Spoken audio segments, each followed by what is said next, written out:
dia, boa tarde e boa noite. Sejam todos muito bem-vindos à nossa Casa Real Sagrada. Estamos aqui hoje, sábado, dia 17 de outubro do ano de 2020, para realizar esse grande e nobre evento gratuito, o Desprogramas de Entrevista da Anemosia Quântica, o Roda Quântica. E em nossa segunda edição, o entrevistado serei eu, Rui Mendes, médico animósico. E para isso tratamos de reunir uma equipe de peso para realizar essa entrevista, sanar as dúvidas e também curiosidades e estar aqui pelas próximas pelo menos 1h30. Vamos passar a palavra agora ao meu caro amigo e cavalheiro, o senhor Reginaldo Carvalho, para que ele dê início ao nosso Desprogramas de Entrevistas da Anemosia Quântica e depois me ajude a mediar, né? Porque hoje eu estou aqui como apresentador, eu estou aqui como entrevistado, eu estou aqui como mediador, então o Reginaldo vai estar me ajudando e as pessoas vão estar realizando perguntas de forma que eu possa responder e sanar a curiosidade de todos. Sejam todos muito bem-vindos, obrigado de verdade por usar o tempo de vocês nesse sábado para que nós estejamos aqui. E passo a palavra agora a você, meu querido Reginaldo. Como é que foi essa decisão, né, esse momento, esse start, né, que fez com que você se tornasse esse médico? Foi uma iluminação, foi um insight? Como é que foi esse passo que mudou sua vida daquilo que você era para você se tornar esse grande médico? Como é que foi tomar essa decisão? Obrigado, Reginaldo, pela pergunta e pela profundidade e sensibilidade dela. E eu acho que, na verdade, não foi uma decisão, né? Eu simplesmente aceitei, não foi uma decisão minha. Eu simplesmente aceitei uma decisão que já existia e que eu apenas tratei de reconhecer. Então, assim, desde a infância que eu percebia que eu era um ser singular, que eu era um ser inadaptável, que eu era um ser diferenciado, que eu era um ser que buscava ser feliz de uma forma que era na contramão do que aquelas pessoas estavam dizendo para ser feliz, né?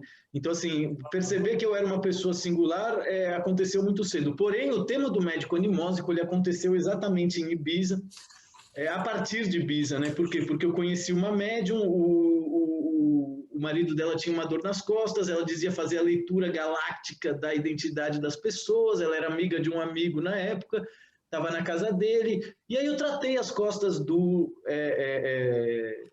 namorado, o marido dela, e aceitei a leitura galáctica como pagamento, né? E ela fez assim, que nem o Chico Xavier, ela parou, abaixou o olho, começou a fazer desenhos, escrever. Primeiro ela fez com o meu amigo, e o desenho do meu amigo era uma coisa física, era uma coisa, né? Ele tinha rosto, ele tinha cara, etc e tal. Quando ela fez o meu desenho, se eu soubesse, puta, eu devia ter trazido aqui, mas depois eu coloco na edição, não tem problema esse desenho.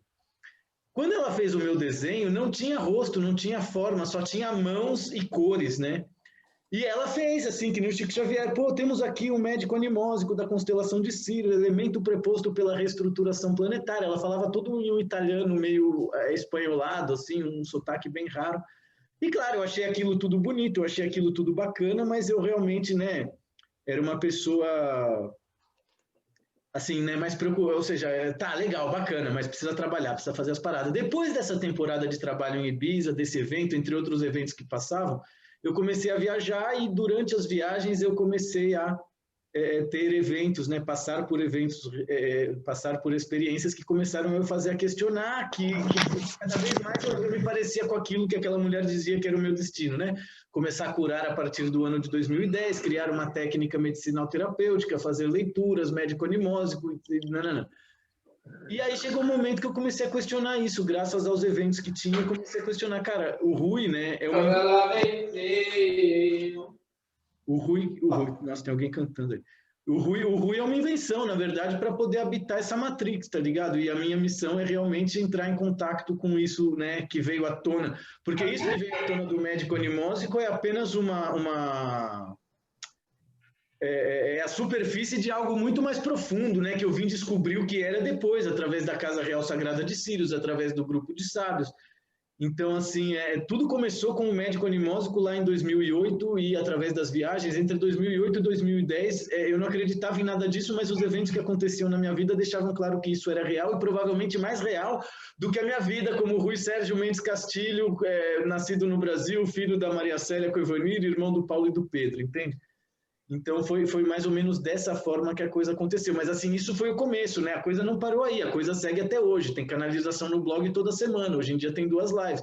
E tudo isso nos conecta, né? Criando uma psicosfera, que é essa que a gente está conseguindo, né, manter aqui hoje, através já da segunda edição, do segundo encontro.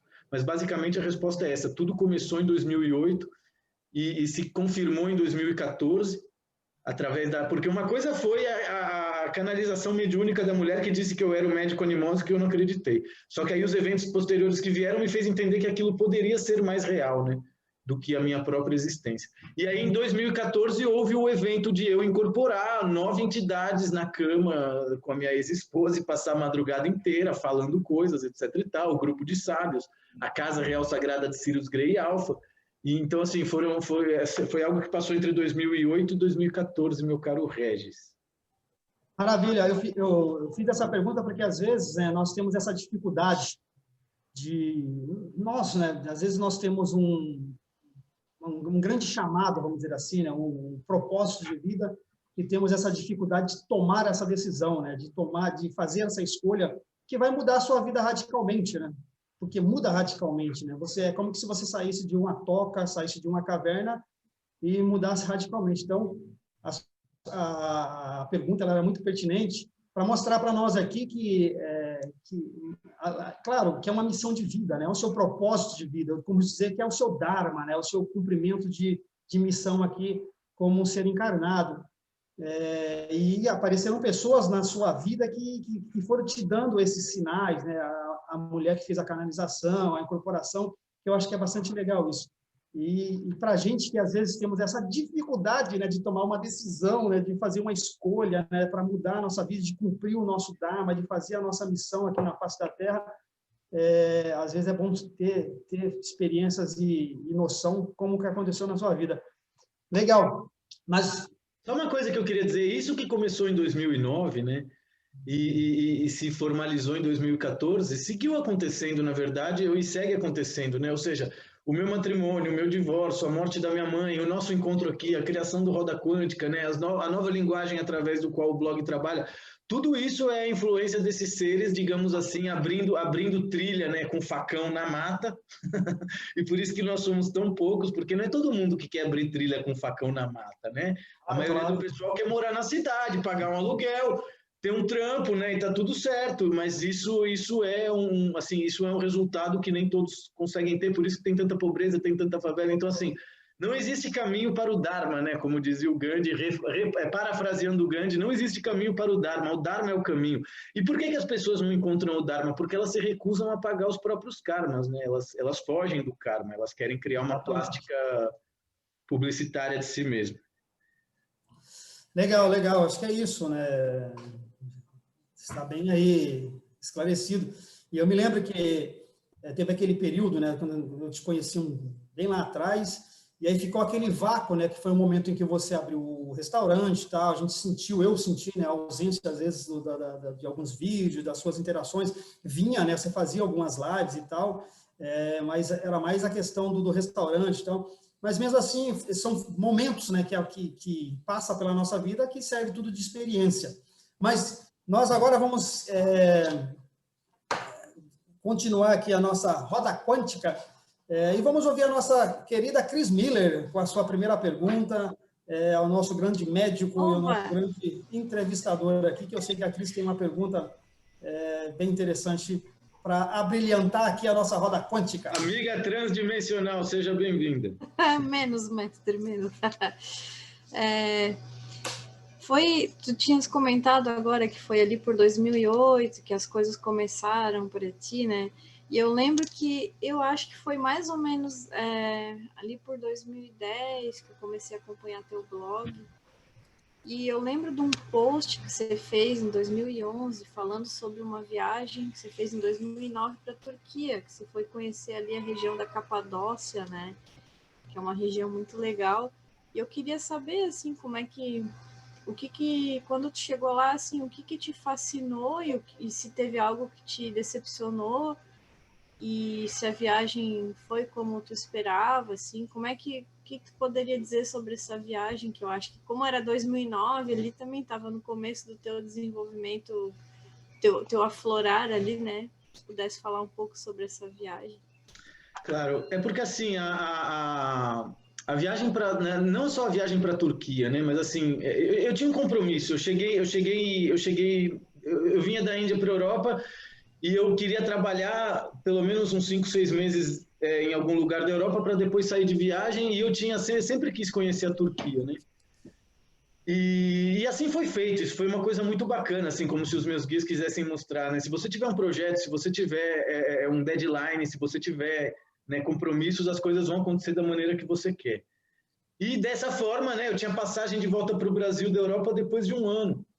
Então, ir para a Turquia, assim, era uma questão de honra para mim. Eu falo, eu preciso conseguir chegar na Europa, juntar essa grana e ir para a Turquia. E foi assim que aconteceu. Só que aconteceram coisas interessantes, porque eu fui de trem da Grécia para a Turquia e eu estava saindo da União Europeia, já estava mais de 6 meses lá dentro, e eu tomei uma multa no caminho, que deixou claro para mim assim, ó, se você quiser voltar para a União Europeia, você não toma multa, mas você tem que ficar dentro da União Europeia. Se você quiser ir para a Turquia, você vai tomar multa. Eu falei, não, então me dá multa porque eu quero ir de férias para a Turquia. E eu peguei, mas não paguei a multa, eu nunca paguei até hoje, né? Era uma multa em grego.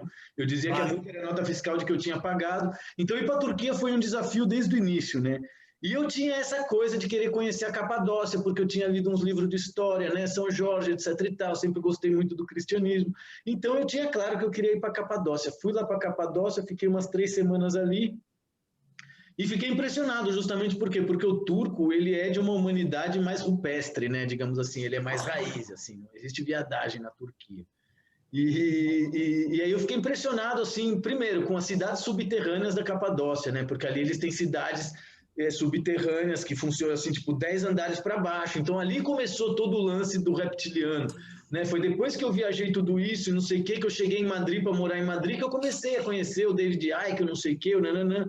Né? Então as coisas meio que foi que nem um tricô, assim, que nem um bordado cósmico, né? Seja a Turquia, seja a Grécia, seja o reptiliano, seja as cidades subterrâneas, tudo isso era muito mágico, assim. Mas enfim, você perguntou o que mais me impressionou na Turquia, eu acho que foram as cidades subterrâneas. E o que eu achei negativo, assim, é a forma como o turco está excessivamente, digamos assim, naquela época, pelo menos eu achei isso. Hoje em dia, com o Covid, talvez isso mude.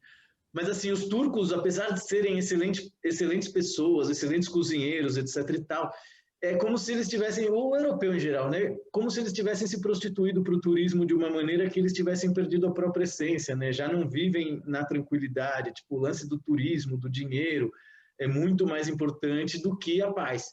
E o que eu adorei também, que agora eu lembrei, são os banhos turcos, né? Porque é incrível, cara. Você vai ali naqueles... São como umas saunas com banhos turcos, né? Tem misto, tem de homem para mulher, tem ocidentalizado, tem o tradicional. E é muito bom, porque você faz a sauna, tem sauna seca, sauna fria, aí tem o cara que o cara te dá banho, te faz massagem e tudo assim, né? Você amarrando com uma saia, assim, não tem nada de sexual, é tudo com o maior respeito, é tudo com a maior... Então, assim, eu adorei a Turquia, adoro a comida turca, não só turca, como síria. E se tem uma coisa que eu me arrependo de não ter pegado, porque eu queria fazer isso, mas alguém lá na época me convenceu a não fazer, né? Porque eu queria ter saído da Capadócia e pegado o ônibus, que eram 17 horas de ônibus até Antioquia, que é a primeira cidade da Síria, né? Porque eu sou de sírios, né? Então, só que eu não tive a manha, me botaram medo de terrorista, não sei o quê, porque era a época da guerra do não sei o quê, e eu falei, não, beleza, eu não vou, basta já de Oriente Médio, estava de saco cheio de viajar, Turquia, não sei o quê. E aí da Turquia eu peguei porque eu tava com medo de ficar fora da Europa. Então, da Turquia, eu peguei um trem para a Bulgária, entrei de volta pela Bulgária, aí fiquei uma semana na Bulgária e depois segui viagem até voltar, né? Fiquei uns 6 meses viajando até voltar para o Brasil de novo. Então, assim, a Turquia eu recomendo a todos, porque o povo turco é maravilhoso. As mulheres turcas são muito educadas, assim, soberanas, sabe? Elas mantêm uma postura muito bacana que eu acho que falta a mulher funkeira, por exemplo. Legal, legal. Pode falar, Quem Cris. mais quer fazer pergunta? Estamos aqui. Vamos lá, Eliezer, nosso grande amigo aí, que interage bastante no nosso grupo. Sei que você também tem uma pergunta bastante interessante aí para abrilhantar aí a nossa segunda edição da Roda Quântica. Vamos lá, Eliezer. Legal, obrigado, Reginaldo. A minha pergunta seria a seguinte: na sua biografia que você colocou no grupo, né? eu percebi que você focou bastante de 2008 para cá, né? Que é a revelação de médico animósico e tudo que aconteceu com você.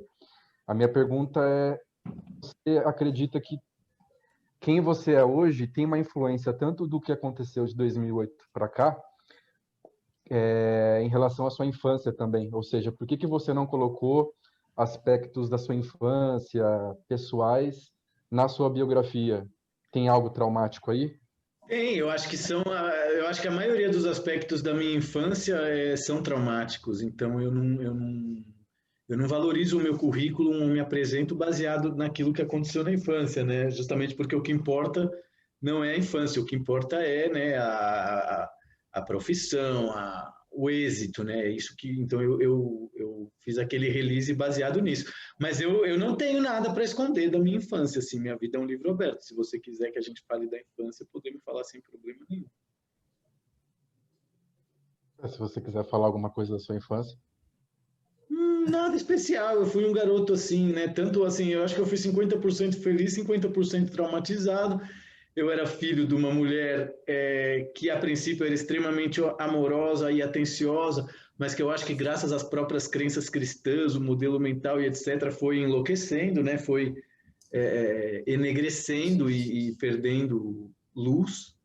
Né? Meu pai sempre foi um psicopata problemático, mega nervoso, que teve uma carreira no direito, na qual ele se amparava para se sentir uma autoridade, mas basicamente eu cresci vendo ele brigar no trânsito, né? Bater na minha mãe, cuspir na cara das pessoas, cuspir em mim, etc.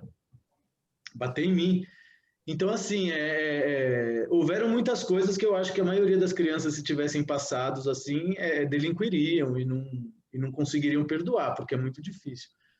Mas é algo que eu agradeço também, porque amadurece, porque, né, poder perdoar todas essas coisas é muito mais nobre do que não passar por elas ou estar livre disso, entende? E você acha que você é a soma de tudo isso? Ou se a sua infância fosse diferente, você seria médico animósico hoje? Possivelmente, cara. Possivelmente, porque eu acho que assim, os traumas eles não são necessários, né? Eles são um vício de pessoas extremamente injustas, inadaptadas, inconsequentes, debilitadas, né? Enfermos, e por isso que eu sou médico, né? Por quê? Porque o médico cura e ele não se vinga, né? Mas ainda assim eu também sou um ser humano e às vezes eu meto os pés pelas mãos, entende?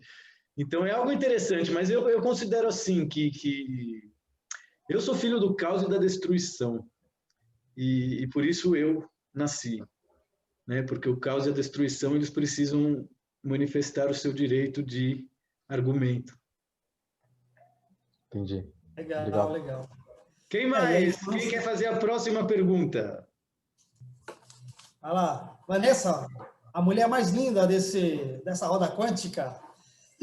Isso sim Venha que é com a tua marido. pergunta. Oh, beleza. Como Está guardando ela 7 chaves aí. Oi a todos, boa tarde. É um prazer participar desse programa. Confesso que eu estou nervosa hoje. Por que? Ainda? Porque entrevistar alguém que você admira dá um certo nervosismo, digamos assim. Mas é um prazer.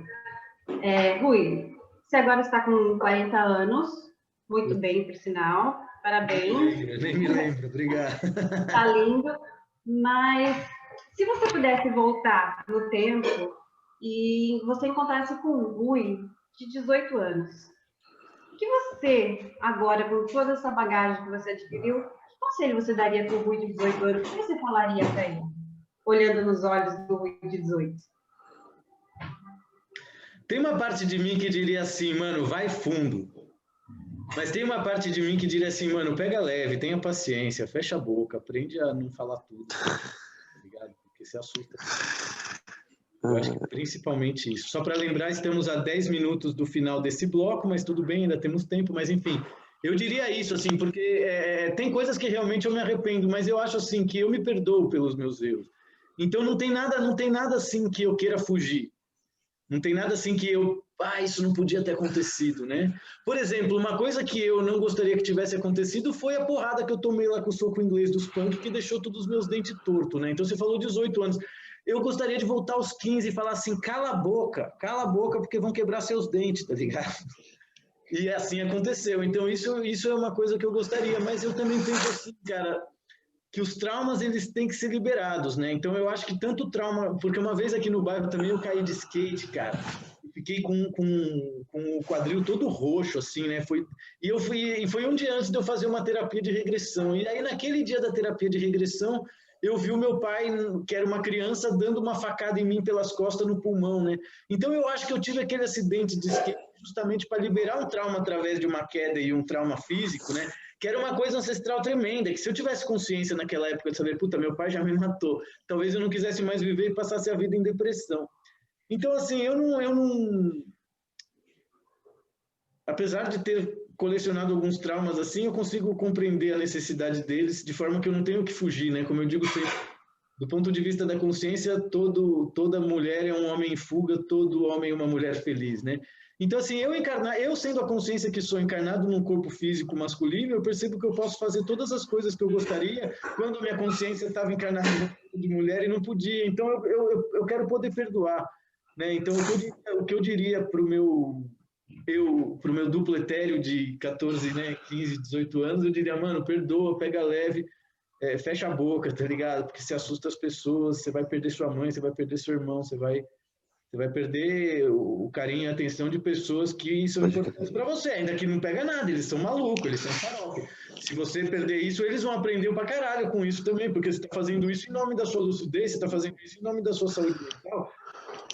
Então, assim, eu diria isso, assim. Eu diria, segura a onda, pega leve, não seja tão narcisista porque você é um cara vaidoso, entende? É isso que eu diria para mim aos 18 anos. Mais alguma pergunta antes de finalizarmos o nosso primeiro bloco? Temos 7 minutos aí. Paulo Henrique, quer dizer alguma coisa?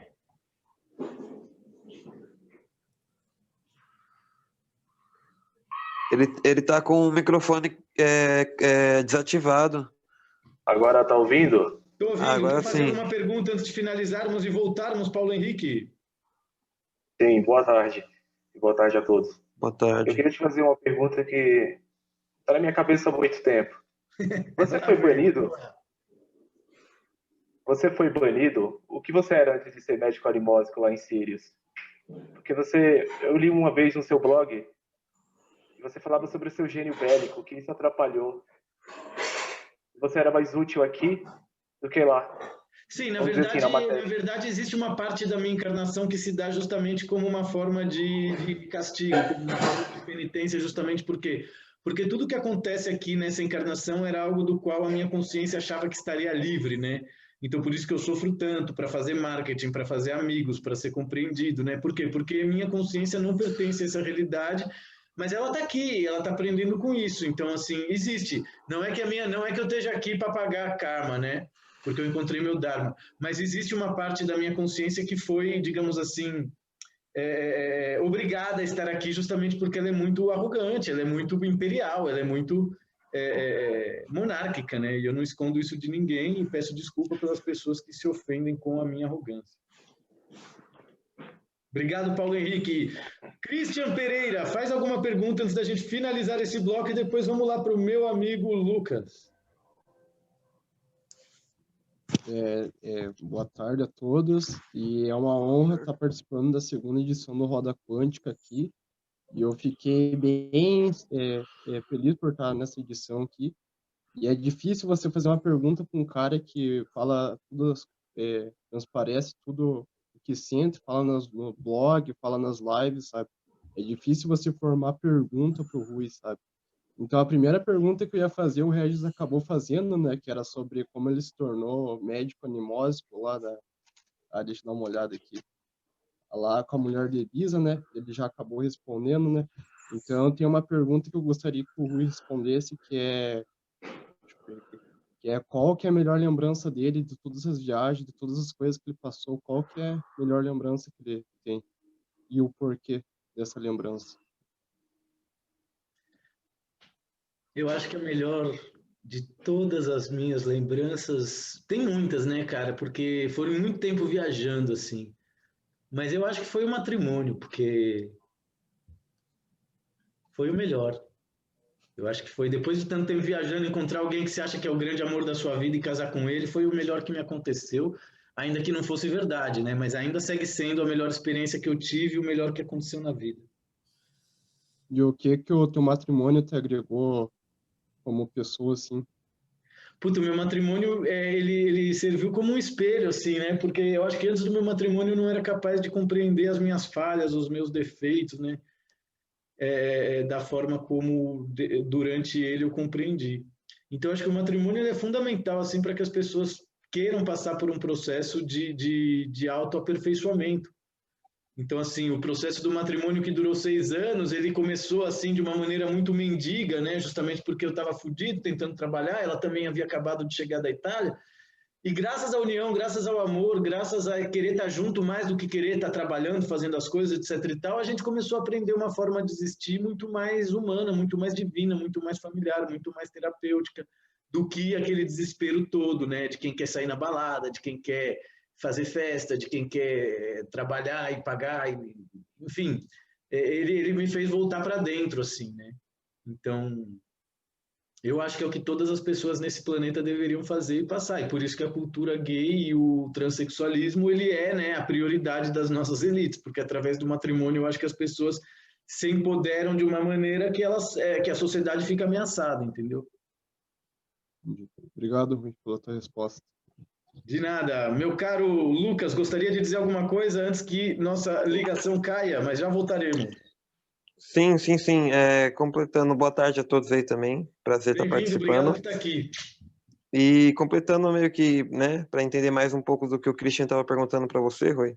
Você acredita que uma pessoa que tem, assim, um processo consciente mais avançado, assim, tá trabalhando esse lado, tem dificuldade de encontrar parceiro amoroso, assim, ele vai encontrar, porque para mim isso é nítido, assim, entendeu? Quanto mais você desenvolve esse lado, mais parece que fica, sabe, complicado de você chegar mais próximo do outro, assim, sentimentalmente. Eu, pelo menos, sinto isso. Eu queria saber se com você é assim também, não sei. Sim, cara, comigo acontece, sempre aconteceu e é algo que antes eu resistia muito, né, e me deixava iludir para não viver e aceitar. Mas hoje em dia eu aceito, né, o fato de que o processo de expansão consciencial por vezes inclui a solidão no pacote, né? Por vezes ele inclui a incapacidade de relacionar-se enquanto casal, enquanto família, e não por culpa sua, mas sim porque, né? Eu percebo isso assim, não é que as pessoas não gostam de mim, né, cara? Mas eu irrito os demônios dela, né? E todos nós temos demônios dentro de nós que querem se proteger através daquilo que o 3D representa. Então eu estou 100% de acordo com você, né? Eu já sou celibatário há vários anos justamente por causa disso, porque o sexo ele é um nível de intercâmbio energético que, se não tem amor, no meu caso, na minha anatomia, ele causa bastante frustração. Então é que nem abrir a caixa de Pandora, né? Você solta todos os demônios do mundo e fica só com a esperança. Então eu aprendi a me conformar com isso e aceitar que eu estou aqui para realizar algo que por vezes não inclui esse tipo de sociabilidade, atividade, companhia e etc. Mas é engraçado, porque assim, quanto mais eu trabalho, quanto mais eu cumpro com a minha missão, mais os deuses me gratificam, né? Ou seja, ainda que eles não me gratifiquem com sexo, não me gratifiquem com namorada, né? Eles me gratificam com eventos como esse aqui, né? Nós somos 9 pessoas hoje em dia aqui trocando uma ideia, já é a 2ª edição. E isso talvez seja mais importante para mim do que ser um conquistador, do que ser um sedutor.